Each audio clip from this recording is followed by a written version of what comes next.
En fait, j'étais enceinte de ma quatrième enfant, une petite fille, Margot. Et c'était une quatrième et j'avais 30 ans passés et j'étais, je pense, le fait d'être en très fort surpoids avait commencé à faire que je faisais de l'hypertension, etc. Donc c'était pas le top au niveau de la santé, ni pour moi ni pour l'enfant d'ailleurs. Donc on décide de déclencher l'accouchement. Ça dure un peu, ça dure. Les sages-femmes qui passent regardent et voient le liquide et disent ah, non, le liquide n'est pas génial. On commence à envisager éventuellement une césarienne.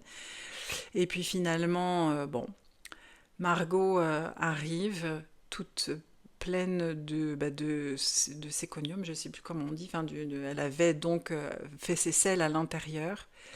Elle était donc un peu en souffrance. Elle n'était pas du tout un beau bébé tout rose. Enfin, d'ailleurs, ça n'arrive jamais tout rose, mais en tout cas, même après le bain, c'était pas ça. Elle avait stagné trop longtemps dans le liquide qui était abîmé. Et puis, bon, on me la donne, on fait les premiers examens. Et puis, je trouve quand même qu'elle a une drôle de couleur, mais bon. Là, j'accouche pardon, dans la nuit, et puis sur le matin, je suis dans ma chambre, on m'a mis dans la chambre, et puis je la vois, mais je vois elle fait des drôles de petits bruits.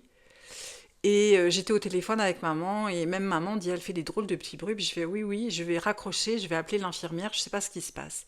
Et en fait, j'avais à peine dit ça, l'infirmière arrive, la puère, et elle me dit, on va la monter en réa-néonate, on a fait un examen et il est beaucoup trop élevé. Sa CRP est beaucoup trop élevé, ce qui est un indice d'infection fort. Donc voilà, on la monte, on la prend en charge, bon, on me demande de redescendre évidemment. Et puis voilà, elle reste là-haut toute la journée. Moi je me demande ce qui se passe, on est avec son papa, on se demande ce qui se passe, on s'inquiète évidemment. Et puis, fin de journée, je crois, on voit le médecin qui nous parle enfin et qui nous dit, voilà, Margot a fait un choc septique, donc elle est sous respirateur artificiel, elle a eu un arrêt, et donc on va tout faire pour la réanimer. Enfin, pour la réanimer, elle était réanimée, mais donc elle respirait sous respirateur artificiel. Et elle dit, donc, on va lancer des antibiotiques, mais voilà, c'est un peu qui tout double, et on nous annonce que il y a des chances qu'elle ne passe pas la nuit. Et que si jamais c'était le cas, le médecin lui-même viendrait, se déplacerait et viendrait nous le dire. Voilà, il dit c'était un peu qui tout double. Donc moi j'étais complètement abasourdie. Alors je venais d'accoucher, abasourdie. J'étais dans un fauteuil roulant, j'étais incapable de marcher. Et mon mari à l'époque, mon ex-mari Pascal, était lui-même sous le choc, hein. Et je me souviens que lorsque j'ai quitté la réonéonate, j'ai regardé sur le côté et j'ai vu Margot dans une couveuse. Alors évidemment, elle faisait plus de 4 kilos, donc malgré tout, à côté de tous ces bébés prématurés, elle faisait un bon petit poupon, mais n'empêche qu'elle était sous cette espèce de respirateur artificiel qui gonflait son ventre et qui le dégonflait de façon artificielle. Et c'était terrible de voir ça. C'était tellement pas naturel, ça faisait tellement réanimation en fait. Et puis voilà, donc je retourne dans ma chambre. Là, j'appelle Mireille, mon amie. Je lui demande de prier.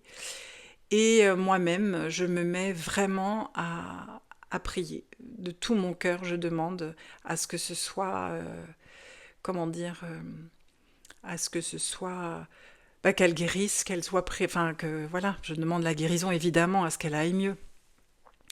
Et on m'avait dit aussi qu'elle risquait éventuellement de partir dans la nuit au CHU de Nantes. Donc bien sûr, on viendrait me prévenir. Mais si vraiment la réanéonate de La Roche-sur-Yon ne suffisait pas, elle partirait sur la réanéonate de Nantes. Bon. Donc voilà, très difficile de dormir. Pascal est bien sûr resté près de moi. Et puis, une sage-femme m'apporte un cachet pour dormir parce qu'elle me dit, il faut quand même vous reposer. Bon, moi, j'étais incapable de dormir. Et je me souviens d'être assise dans mon lit et de prier très fort et demander vraiment très fort la guérison de Margot. Et je faisais la prière du guérisseur à l'infini. Voilà. Et on n'avait toujours pas de nouvelles. Et le jour se lève, et le matin se passe, le petit déjeuner arrive, et on demande des nouvelles. On dit, ben, on vous préviendra. Et puis, je crois qu'à un moment donné, j'envoie quand même Pascal, puis même lui, on était impatient quand même d'avoir des nouvelles, et ils nous ont dit, bah écoutez, venez en fin de matinée. Et en fin de matinée, enfin non, non, non, la nuit se passe, pardon, la nuit se passe. Non, la nuit se passe pas, excusez-moi, je prie, puis à un moment donné, c'est là en plus, c'est le truc le plus important, je prie et tout d'un coup, je ressens, aïe, je dis c'est bon, elle va, ça va passer. Et j'en suis tellement même persuadée que du coup, je prends le cachet, parce que je n'osais pas prendre le cachet que m'avait donné la sage-femme, parce que je voulais pas être endormie et je voulais pas être dans le coltard si on venait me réveiller. Et du coup, j'en étais même persuadée que je savais au fond de mon cœur qu'elle allait vivre. Et j'ai pris le cachet et je me suis endormie. Et voilà, et pas de nouvelles le matin, pas de nouvelles dans l'après-midi. On nous dit de monter en fin de matinée, pardon.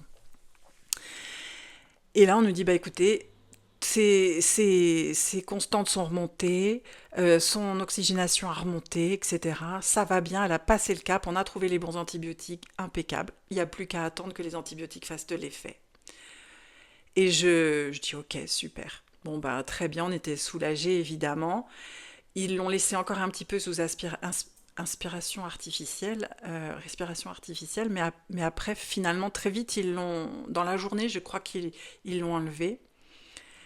Et à un moment donné, donc bien sûr, il favorisait que comment dire, il demande à ce que les mamans soient avec leurs enfants un peu pour les maintenir, enfin, leur part, leur caresse, etc. Puis surtout après un accouchement pour qu'ils sentent le lien.